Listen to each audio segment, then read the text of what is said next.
रमन, किसानों की लड़ाई को क्या अब ये माने? एक तरफ आंदोलन हम देख रहे हैं, लेकिन आज जिस तरीके से कृषक सुरक्षा अभियान का बार बार जिक्र किया जेपी नड्डा ने और इससे लाभ होगा ये बताया, यानी बंगाल के माध्यम से देश भर के किसानों को साधेंगे। चुनावी एजेंडा तो होगा, लेकिन देश भर का किसान भी सधेगा, ये मानकर चल रही है बीजेपी। देखिए आशा, 7 साल में नरेंद्र मोदी की सरकार जिस मुसीबत के दौर से गुजर रही है उसका असर पश्चिम बंगाल पर ना पड़े, ये बीजेपी के नेताओं की चिंता है। और जेपी नड्डा की आज की वर्धमान में जो रैली है, उस रैली से 2 संदेश देने की उन्होंने कोशिश की। पहला, उन्होंने कहा कि राज्य सरकार के अधिकारी, राज्य सरकार के मंत्री बिना कट लिए, बिना पैसा लिए कोई काम नहीं करते हैं, और जो लोगों की नाराजगी है ममता बनर्जी के सरकार से, उसको उन्होंने उभारने की कोशिश की। साथ ही साथ जो केंद्रीय स्तर पर जो बड़ी तादाद में किसान अभी दिल्ली की सीमा पर जमे हुए हैं, डटे हुए हैं, कई दौर की बातचीत के बाद भी सरकार उन्हें नहीं मना पा रही है। किसानों के मन में इस बात को लेकर एक आशंका है, एक आक्रोश है कि सरकार ने जो 3 कानून बनाया है, उस कानून के चलते उन्हें नुकसान हो सकता है और उसका असर पश्चिम बंगाल पर ना पड़े। इसीलिए उन्होंने अपनी जनसभा में कहा कि नरेंद्र मोदी की सरकार ने किसानों के हितों को ध्यान में रखते हुए ये कानून बनाया है, लेकिन पश्चिम बंगाल की सरकार या ममता बनर्जी किसानों के हितों का ध्यान नहीं रख रही हैं। और साथ ही साथ जो एक मुट्ठी चावल की योजना की शुरुआत आज वर्धमान की रैली से उन्होंने की, उसका एक बड़ा मकसद है कि हजारों गांवों में किसानों से एक मुट्ठी चावल लेकर अपने संगठन को किस तरीके से मजबूत करें। और साथ ही साथ जो कार्यकर्ता किसानों के घर जाएंगे, लोगों के घर जाएंगे, उनको ये बताया भी जाएगा कि केंद्र सरकार के किसानों से संबंधित कानून का फायदा किसानों को होगा, उसका नुकसान नहीं होगा। बिल्कुल, और बने रहिएगा, बीच बीच में मैं आपके पास आती रहूंगी रमन। लेकिन अब सीधा सवाल, नीरज राय जी, एक अहम बात आज उन्होंने कही है और ये गिनवाया है और महत्वपूर्ण है देश को जानना, और आप उसका जवाब जरूर दीजिए कि क्या ये सच है या इसमें भी गड़बड़ झाला है। उपज का पैसा 24वें स्थान पर देश भर में बंगाल के किसानों को मिलता है। आप अभी, जब हम थोड़ी देर पहले बात कर रहे थे, आप कह रहे थे जरूरत ही नहीं केंद्र की योजनाओं की क्योंकि बंगाल का किसान खुश है, तो फिर 24वें स्थान पर कैसे? देखिए, एक बात बता दूं आपको आशा, अगर बंगाल का किसान वहां पे इनके शासित प्रदेशों से बढ़िया नहीं है तो पिछले 2012-13 से 19-20 का उठाकर केंद्र सरकार का, मैं भाजपा का नहीं, केंद्र सरकार का रिकॉर्ड उठाकर देखिए तो 5 बार कृषि कर्मण अवार्ड बंगाल पाया है, जिसमें कि 2 बार मध्य प्रदेश की सरकार पाई है। और यह केवल बंगाल के किसानों के लिए सोच रहे हैं तो अच्छी बात है, लेकिन बहुत अच्छी बात होती जब देश भर के किसानों के बारे में पिछले 6 साल में इन्होंने क्या किया। पिछली सरकारों को उल्टा सीधा बोलने के सिवा पहले अपने किए कार्यों पे ये प्रकाश डालें और जनता से माफी मांगे जाकर कि हमने आपको सिर्फ जुमला में ही उलझाए रखा।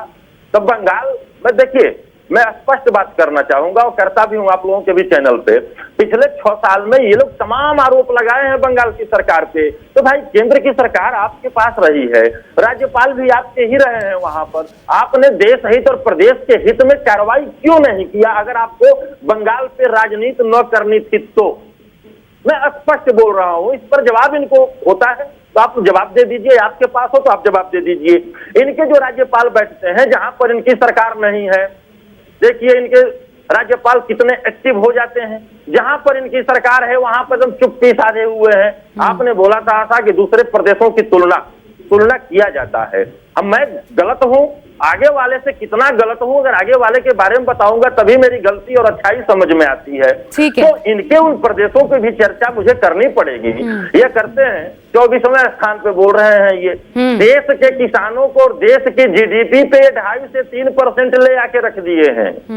पिछले देख लीजिए कितने सालों का, नहीं तो आजादी के बाद से सन 70। तो ये प्रियंका जी, किसानों की जीडीपी 70%। फिर ये समझाइए जो आज जेपी नड्डा ने भी कहा, स्वामीनाथन आयोग की रिपोर्ट लागू की, लागत का 1.5 गुना दिया, एमएसपी को बढ़ाया गया आपके कार्यकाल में, मोदी सरकार के कार्यकाल में। ये क्या है? ये सिर्फ शिगुफा है या फिर जिस शब्द का इस्तेमाल कर रहे हैं नीरज राय जी, जुमला? सारे प्रश्न पूछे बंगाल के ऊपर, लेकिन वो बंगाल के बारे में बात ही नहीं करना चाहते। चीफ मिनिस्टर मुख्यमंत्री बंगाल पश्चिम प्रदेश बंगाल की है, है, लेकिन वो प्रियंका बात जी, करेगी देश उत्तर नहीं है। प्रदेश के बारे में। बंगाल प्रदेश जब आप है ना। औरतों की निर्यातन की बात करेंगे तो वो उत्तर प्रदेश की बात करेंगे, बिहार की बात करेंगे, पश्चिम बंगाल की बात नहीं करेंगे, क्योंकि यहाँ तो उन्होंने कीमत तय की हुई है ना कि आधा रेप होगा तो 10,000, पूरा रेप होगा तो 20,000। तो ये है मुख्यमंत्री की सोच। इसीलिए नीरज जी इस बारे में बात नहीं करेंगे। ये यहाँ के किसानों के बारे में बात नहीं करेंगे, ये वर्धमान की किसानों के बारे में बात नहीं करेंगे कि आज भी वहां पर एक जगह से दूसरे जगह आपको नौका पर जाना पड़ता है। आप पश्चिम बंगाल में हैं, लेकिन आपको वो सफर तय करने के लिए नौका का इस्तेमाल करना पड़ता है। ये है पश्चिम बंगाल के किसान की स्थिति। वहां पर स्कूल नहीं है, बच्चे आधे नंगे घूमते हैं, कपड़े नहीं है उनके तन पर। लेकिन ये पश्चिम बंगाल के बारे में बात नहीं करेंगे। ये आपको अवार्ड दिखाएंगे, ये आपको रिपोर्ट कार्ड दिखाएंगे जो 5 वर्षों में खुद ही बनाते हैं। स्कूल के टीचर भी, ये परीक्षा भी इन्होंने दी और रिपोर्ट कार्ड भी खुद ही बना लिया। अगर ऐसा है तो डेवलपमेंट दिखता क्यों नहीं है? वो कौन सा डेवलपमेंट है? पश्चिम बंगाल का किसान नंगा नीरज जी भूखा जवाब है। दीजिए, कौन सा डेवलपमेंट जो आपको दिखता है प्रियंका जी को नहीं दिखता? मैं बता दूं आपको। मैं तो जगह का नाम लेकर के आपको बताती हूँ कि जाइए ओडग्राम जाइए, जाइए कलना जाइए, जाइए कटवा जाइए, पता चलेगा आपको इन्होंने क्या डेवलपमेंट किया है। प्रियंका जी मैं आपको मूलतः बता देखिए दूं। आपको जो कहना है न्यूज के माध्यम से कहिए, मैं सुन रही हूँ। मैं न्यूज के ही माध्यम से कह रहा हूं, तो आपका नाम दूसरा लेकर बोलूं क्या? आप जो पहले आप कहिए ना, मैं तो सुन ही रही हूँ, आप कहिए। मैंने जो क्वेश्चन पूछे उनको उलझाइए मत, उनका जवाब दीजिए। मैं वही दे रहा हूँ, मैं उलझा नहीं रहा हूँ। अब मैं मूलतः उत्तर प्रदेश का ही निवासी हूँ, जल्दी नहीं, इतना भी जान लीजिए, ठीक है। और देख लीजिए, पहले आप वहां पर जो बोल रही है, मैं केंद्र सरकार की बात किया हूँ, आपकी भाजपा की बात नहीं किया हूँ। केंद्र सरकार ने बंगाल की सरकार को कृषि कर्मण अवार्ड दिया। यह आपने स्पष्ट कर दिया है कि आंकड़ा बंगाल नहीं, केंद्र सरकार अपना दुरुस्त करती है। मैं स्पष्ट बोल रहा हूं, अगर आप में और आपके जो ऊपर बैठे हुए लोग हैं राजनीति नहीं करना चाहते हो तो कमियां जो मेरी है उस पर कार्रवाई करके दिखाएं। मैं पिछले 4 सालों से चिल्ला रहा हूं इस पे। मैं अपनी पार्टी की कमियां, आपकी कमियां नहीं, आप चोरियां बोलिए, कमियां नहीं बोलिए, चोरियां, स्कैम्स बोलिए, स्कैम्स, कमियां। तो केंद्र सरकार क्या करेगी सर? सीबीआई अपना काम कर रही है, ईडी अपना काम कर रही है, और उसके लिए जल्द सजा भी होगी आप लोगों को। ज्यादा हड़बड़ाइए मत, समय निकट है। इतना हड़बड़ा क्यों रहे हैं? समय निकट है। सुनिए, अंतशंत लालू को भी चारा घोटाला करके प्रियंका जी आपसे एक सवाल, सरकार का नंबर है, जाना तो पड़ेगा।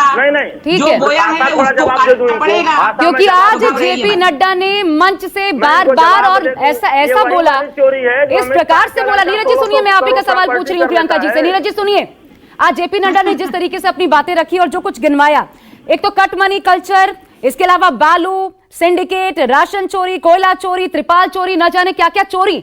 ये चोर चोर कहना सिर्फ इससे बात बनेगी क्या, या फिर ये सिर्फ आप आरोप लगा देंगे और जनता आपके झांसे में आ जाएगी? कितनों को आज तक, क्योंकि सारी जांच एजेंसियां तो लगी है ना, कितने जेल गए ये बताइए।